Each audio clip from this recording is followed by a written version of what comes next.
श्री सद्गुरु साईनाथाय नमः।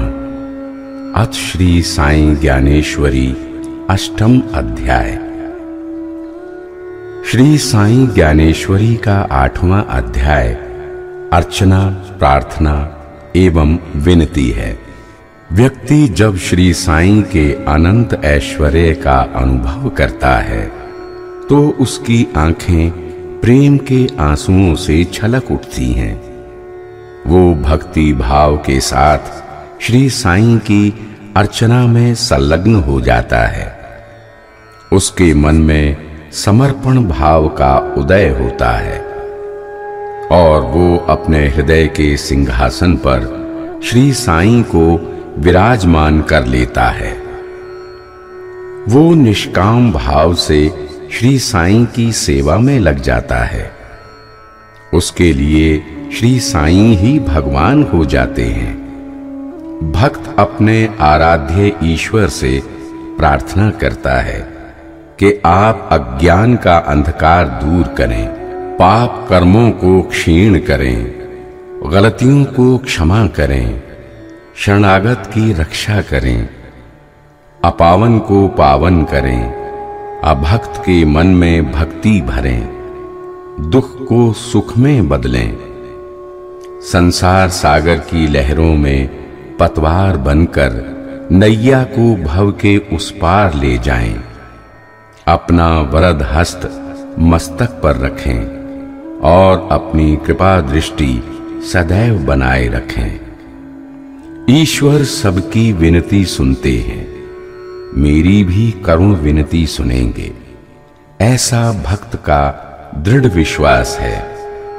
विराट सत्ता की कृपा की एक बूंद मुझे भी मिले, यही भक्त की विनम्र विनती है। तो आइए अब हम श्री साई ज्ञानेश्वरी के 8वें अध्याय अर्चना, प्रार्थना एवं विनती का पारायण करते हैं। हे साईनाथ, मेरे प्रेमाश्रु छलक रहे हैं। मैं अपने प्रेमाश्रुओं से आपके चरणों का प्रक्षालन कर रहा हूं। मेरे पास भक्ति का चंदन है। मैं भक्ति भाव का चंदन आपके श्री चरणों में लगा रहा हूं। हे साईनाथ, मैं शब्दों की सुशोभित कफनी आपके काव्य रूपी तन में पहना रहा हूं। प्रेम भाव के सुकोमल पुष्पों की माला आपके गले में डाल रहा हूं। हे साईनाथ, मैं अपने हृदय की पूर्ण निष्ठा के सिंहासन पर आपको स्थापित एवं प्रतिष्ठित कर रहा हूं। आप मेरी हृदय स्थली पर विराजमान हूं। मेरी भक्ति का नैवेद्य स्वीकार करें।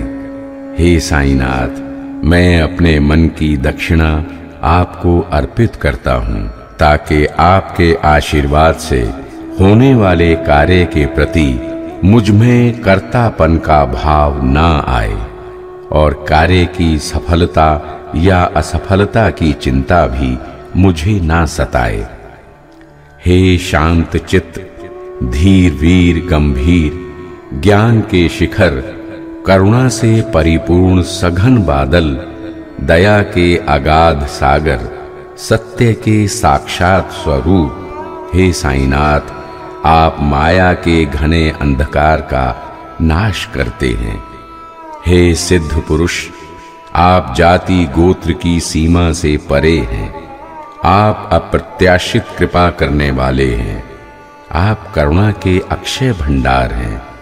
हे शिरडी वाले साईनाथ, मेरी रक्षा सुरक्षा करें, मुझे अपनी शरण में लें। हे ज्ञान के प्रखर सूर्य श्री साईं, हे ज्ञान प्रदाता, सभी प्रकार का मंगल करने वाले भक्तों के मानस के राजहंस, आप शरण में आए हुए लोगों की रक्षा करते हैं। आप सृष्टि करता हैं, सृष्टि सृजन करने वाले ब्रह्मा हैं। आप सृष्टि पालक हैं, लक्ष्मीपति विष्णु हैं। आप त्रिलोक का लय करने वाले हैं, रुद्र हैं।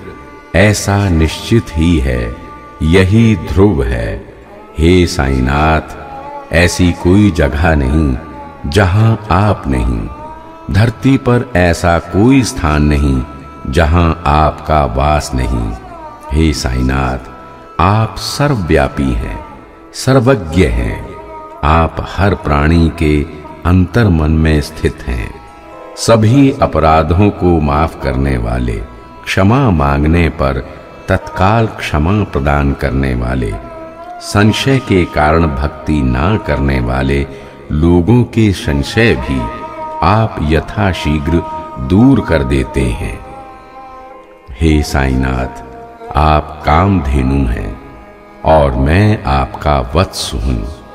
आप 16 कलाओं से विभूषित पूर्ण चंद्र हैं और मैं पूर्ण चंद्र की एक छोटी सी किरण हूं।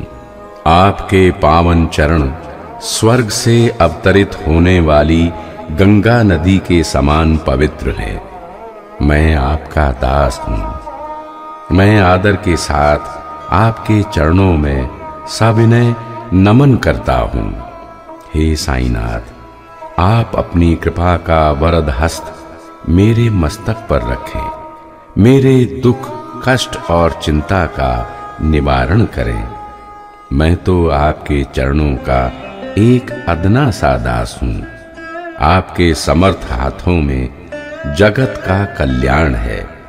आप जन जन पर कृपा करें और उनके सांसारिक दुखों को दूर कर उन्हें मुक्त करें। हे साईनाथ, आप कामधेनु गाय हैं। मैं आपका बछड़ा हूं। आप मेरी मां हैं। मैं आपका बच्चा हूं। मैं अबोध, अज्ञानी एवं चंचल हूं। मुझसे गलतियां होना संभव है। आप मुझे अपना बच्चा समझकर क्षमा प्रदान करें। मेरे अवगुण एवं नटखटपन को नजरअंदाज करें, उसे चित्त में ना लाएं और मेरे प्रति उदारता बनाए रखें। हे साईनाथ, आप मलयागिरी पर्वत का चंदन वृक्ष हैं। आप अपनी सुवास से संपूर्ण वन को सुवासित कर देते हैं। मैं कंटीली बेल हूं। मेरे निकट संपर्क में आते ही कोई भी प्राणी आहत और पीड़ाग्रस्त हो जाता है। मैं महापापी हूं। मेरा मन अपवित्र है। आप गोदावरी का पवित्र जल है। आपकी जलधारा का स्पर्श ही प्राणी को पवित्र बना देता है। हे साईनाथ, आपके दर्शन मात्र से दुर्बुद्धि समूल नष्ट हो जाती है। मेरे साथ यदि ऐसा ना हुआ और मैं ज्यों का त्यों ही बना रहा तो मैं आपको चंदन वृक्ष कैसे कह पाऊंगा। हे साईनाथ, कस्तूरी का निकट संपर्क पाकर धूल भी सुवासित हो जाती है, अनमोल बन जाती है। माला के फूलों की खुशबू पाकर माला का धागा भी सुरभित हो जाता है। हे साईनाथ, तुच्छ से महान बनने की यही रीति है। जो जो तुच्छ एवं अपावन लोग हैं उन्हें आप पवित्र पावन कर देते हैं। आपके संपर्क में आते ही तुच्छ की दुर्बुद्धि तिरोहित होने लगती है और उसमें महानता के गुण उभरने लगते हैं। भगवान शिव का निकट संपर्क पाकर शमशान घाट की भस्म का महत्व बढ़ गया और वो भभूत बन गया। शिव का साहचर्य पाकर मृग चर्म भी उनका लंगोट बन गया। शिव के साथ रहते रहते बैल भी नंदी की महिमा से अभिमंडित हो गया।